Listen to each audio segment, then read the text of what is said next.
오늘 본문은 미가, 어제 우리가 본문을 살펴봤던 미가와 뭐 단지파의 갈등 구조를 통해서 우상 숭배가 더욱 확산되는 그런 모습을 보여줍니다. 어떻게 그렇게 갈등 구조를 통해서 우상 숭배가 더욱 확산됐는가에 대해서 오늘 말씀을 드리려고 하는데요. 먼저 1절부터 10절까지 끊어서 읽습니다. 1절부터 10절은 이제 어떤 내용이 나오냐면 가나안 정복 당시에 소라와 에사울 부근을 이제 기업으로 차지했던 단지파가 그 단지파 하면 누가 생각나냐면 삼손이 생각나셔야 돼요. 이 삼손은 어디 살았냐면 소라와 에사울, 이렇게 여러분들이 이렇게 세 개를 기억하시면 좋습니다. 이렇게 이제 그러니까 단지파 사람은 삼손인 거죠. 그죠? 삼손은 단지파 사람이다, 이렇게 생각하시면 되고요. 이렇게 그 기업을 차지했어요. 그런데 이 단지파가 그 기업 내에 있던 아모리 족속이 있었거든요. 그런데 이 아모리 족속이 점점 강성해진 거예요. 그러다 보니까 그 땅을 빼앗긴 거죠. 그러니까 너무 작아지니까 단지파가 있을 곳이 없어진 거예요. 자신이 있을 데가 없어지니까 어떻게 하냐면 이제 땅을 차지하러 5명의 용사들을, 젊은 용사들을 이제 정탐하러 보낸 거죠. 마치 광야 생활을 했던 출애굽 시대에 그 12지파의 한 사람씩 12명을 다 정탐하라고 그 가나안 땅으로 보냈던 것 같이 그렇게 보냈다는 것입니다. 그런데 그 용사들이 이제 도중에 가다가 에브라임 지파 땅을 이제 가다가 미가 집에 이제 유숙하게 되죠. 미가의 집에 유숙하게 됐는데 미가의 집에 들어갔더니 거기 레위 지파, 레위 청년이 떡하니 이거 제사장으로 있는 거예요. 그것도 굉장히 부러울 뿐만 아니라 그곳에 보니까 또 에봇도 있었고 드라빔도 있었던 거예요. 얼마나 그것이 또 부러웠는지 모릅니다. 그래서 그런 가운데 너가 어떻게 여기까지 있게 됐느냐? 그러니까 나는 이러이러하고 저러저러해서 내가 여기 있게 되었다, 이렇게 얘기를 듣고 이제 그들이 이제 다시 땅을 차지하러 이제 출발을 합니다. 이제 여기까지가 이제 1절부터 10절까지 내용인데, 이렇게 볼 때 단지파는 그들의 이제 기업을 얻기 위해서 나름대로 굉장히 치밀하게 계획도 수립했고 또 이제 조직적으로 이제 활동했다는 것을 보게 됩니다. 그러나 그들의 행동은 하나님의 이름으로 그들이 행동을 했지만 사실은 그들이 땅을 차지했잖아요. 처음에 땅을 차지했는데 그 땅을 빼앗긴 거잖아요. 왜 빼앗겼겠습니까? 왜 아모리 족속에게 그 땅을 빼앗겼겠어요? 그들이 신앙적이지 못했고 순종하지 못했기 때문에 그들이 그 땅을 빼앗긴 거예요. 결국은 그들이 잘못했기 때문에 하나님 앞에 책망받고 심판받은 거지만 그것을 그들이 그렇게 생각하지 않고 자신들이 아주 잘한 것처럼 또 조직적으로 5명의 청년을 모으고 그 청년들에게 정탐하게 하고 또 가게 하고 하는 그런 아이러니한 행동을 하게 하는 것을 봅니다. 이것은 지극히 신앙적이지 못하고 하나님적이지 않아요. 이것은 지극히 인본주의적인 것에 틀림없습니다. 다음으로 11절에서 31절까지 내용을 보면은, 마지막까지를 보면은 이 5 용사로부터 이제 라이스 땅의 정착지가 굉장히 우리한테는 적합하다라는 그런 희망적인 보고를 이제 돌아가서 단지파에게 합니다. 그리고 희망적인 이제 얘기를 듣고 나니까 이제 용감한 용사 600명을 또 선발합니다. 그래서 그 600명을 선발해서 라이스 정복을 하기 위해 이제 그들을 또 보냅니다. 이제 그들이 이제 그 라이스 정복을 하기 위해서 출발하고 가는 그런 도중에 또 미가의 집에 또 이들이 갔는데 그냥 갔으면 되는데 그곳에서 그들이 그 5명의 용사가 보았던 그 제사장, 레위 청년 그 제사장과 또 에봇과 드라빔을 훔쳐옵니다. 이 청년은 깜짝 놀랐어요. 입을 딱 막으면서 조용히 하라고, 우리만 따라오라고. 그러면서 이제 데리고 가죠. 그래서 이제 그들을 이제 따라가는데 어떻게 따라가냐면, 너 한 집안의 제사장이 되는 게 좋냐, 아니면 이스라엘 지파 한 지파의 한 족속의 제사장이 되는 게 좋냐 한번 생각해봐. 생각해보니까 더 큰 지파와 그 족속의 제사장이 되는 게 더 좋은 거예요. 그 그림의 떡이 이렇게 생각해보니까 정말 큰 거를 내가 먹는 게 훨씬 낫겠구나. 기뻐서 그들을 따라가게 됐다는 거죠. 그래서 이제 그들을 이제 따라가면서 결국은 이제 그 미가를 떠나고 이 600명의 용사들이 정말 그 라이스란 땅을 차지하게 됩니다. 차지하게 되고 그 라이스란 땅을 자신의 그 단지파 이름을 따서 단이라고 이름을 정하고 그곳에 또 신상을 세워요. 신상을 세우고 또 블레셋이 침략하는, 여러분들이 지난 주일 오후 찬양 예배 시간에 제가 블레셋 침략에 대한 얘기를 잠시 했잖아요. 그때 바로 그 장입니다. 그때까지 우상 숭배의 그 온상이 되었다는 것입니다. 이 단 라이스가 바로 그 우상 숭배의 온상이 되었다는 것입니다. 우리가 오늘의 본문을 통해서 한 3가지 정도로 좀 이야기를 한번 해보려고 하는데요.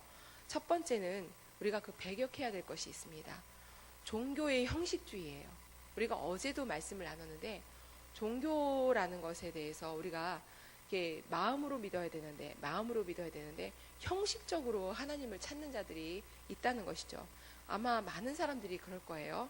주일날만 예배를 왔다 갔다 하는 것, 그럴 수밖에 없어서 그런 거는 어찌할 수 없어요. 그런데 그렇게 할지라도 그 마음에 하나님을 정말로 내 마음의 중심에 하나님을 모시고 산다면 그것은 정말 우리가 그런 분들을 어떻게 책망하거나 그분들을 정죄할 수는 없습니다.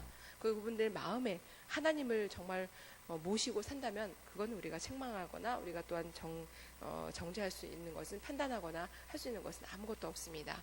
그렇지만 형식적으로 하나님을 믿고 따르고 의지한다면 그것은 하나님께서 기뻐하지 않는 일이기 때문에 우리 안에서 그것을 배격해야 내야 되고 그것을 밀어내야 된다는 것을 여러분들이 기억하시기 바랍니다. 하나님은 중심의 하나님이십니다. 하나님은 그 중심을 보시는 하나님이시지 형식적인 것을 보시지 않는 하나님임을 여러분들이 기억하시고, 우리 중심에 내면의 하나님을 찾고 구하고 치열하게 그 하나님의 그 뜻에 따라 살려고 노력하는, 아둥바둥 아버지 그 하나님의 생각에 따라서 순종하려고 노력하는 그런 삶을 살아가야 한다는 것을 기억하시기 바랍니다. 두 번째는 성직의 상업주의입니다. 저도 성직자잖아요. 그렇죠? 근데 이 미가의 집에 있었던 그 레위 청년이 제사장으로 있었지만 한 집안에서 거하는 그런 제사장이 되겠느냐, 아니면 그 한 지파의 한 족속의 레위로 제사장으로 있는 것이 좋겠느냐라고 했을 때, 내가 더 많은 사람들에게 제사장이 되는 게 좋지라고 생각했을 거 아니에요. 그러니까 기뻐서 아주 한 걸음에 그들을 따라 나섰잖아요. 그런 것을 보면은 성직자들이 정말 요즘 많이 옮겨 다니잖아요. 더 좋은 환경과 더 좋은 조건을 따라서 가는 그런 제사장, 그러니까 그런 그 성직자들이 얼마나 많습니까? 여러분들도 많이 보셨을 것 같은데요. 참 창피합니다. 저도 그런 사람 중에 한 사람이 아니었나, 저도 좀 돌아보게 됐는데, 그것을 하나님께서 모르시겠어요? 다 아시죠? 중심의 올바른 여호와 신앙을, 하나님 신앙을 지녀야 되는데 이것을 사명으로 일을 해야 돼요. 하나님의 일들을 감당하는 분들은 사명으로 일을 해야지, 그 사명으로 일을 하지 않고 소명의식으로 하지 않는다면 그 일을 감당할 수가 없습니다. 그냥 직업적으로 생각하고 그냥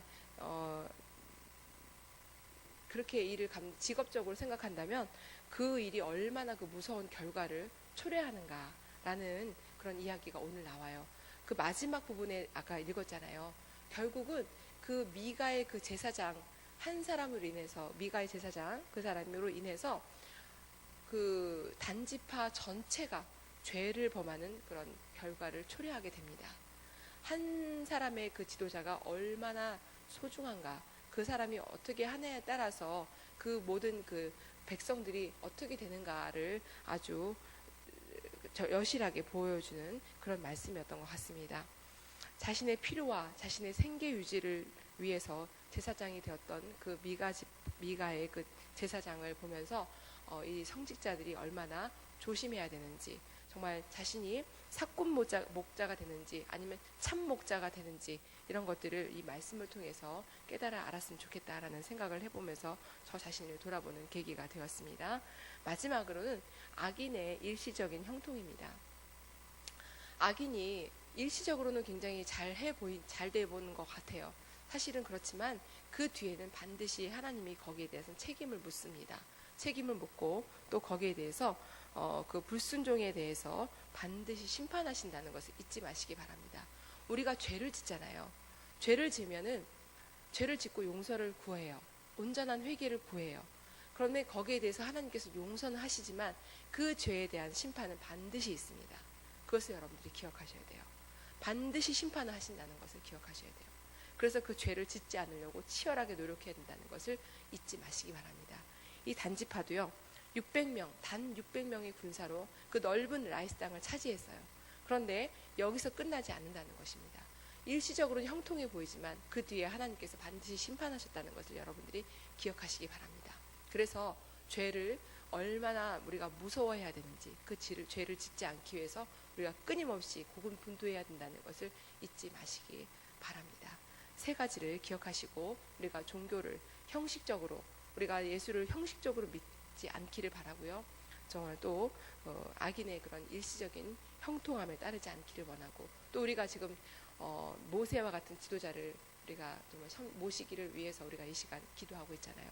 그런 상업주의적인 그런 정말 이 교회를, 이 건물을 보고 오는 그런 사람이 아니라 진심으로 하나님의 양들을 사랑하는 마음으로 오는 그런 귀한 목자를 우리에게 보내달라고 그렇게 기도했으면 좋겠다는 그런 생각을 해봅니다. 잠시 기도하겠습니다.